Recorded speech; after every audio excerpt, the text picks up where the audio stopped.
Metal Force. And I was like, no, I need Metal Whores. Anyway, Animal Kingdom is basically about this kid named Jay. His real name is Josh, but he calls himself Jay. Everybody calls him Jay for some reason. I don't get it, whatever. Anyway, his mom dies of overdose heroin and shit, and he has nowhere to go, turn to. And so, like, he calls up his grandmother, aka Smurf, who he hasn't seen in the longest time, right?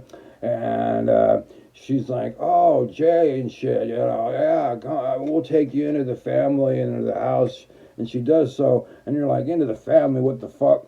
Well, it turns out like her two sons, Jay's uncles, still live at home and shit with her, even though they have like places or could get places, and are very over the age of to get their own place and shit. And also there's another brother who just has come home from prison, and he's called Pope and shit. And it's played by Sean Hennessy, and it's always good to see Sean Hennessy. He's always been a good actor since Outside Providence and shit.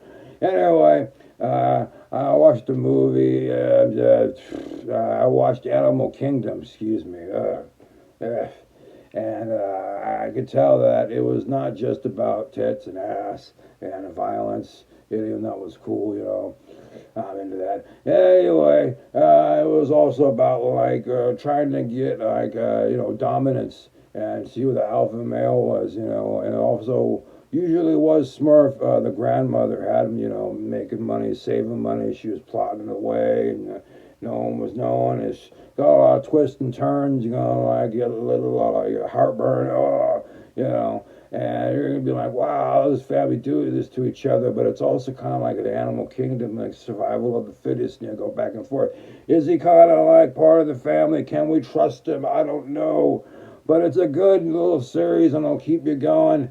It may not end like you wanted it to end, but I give it a B plus, and I think you should give it a try. It's on Netflix, and yeah, there's plenty of side boob and no side dick. That's good. Um, and yeah, go see it.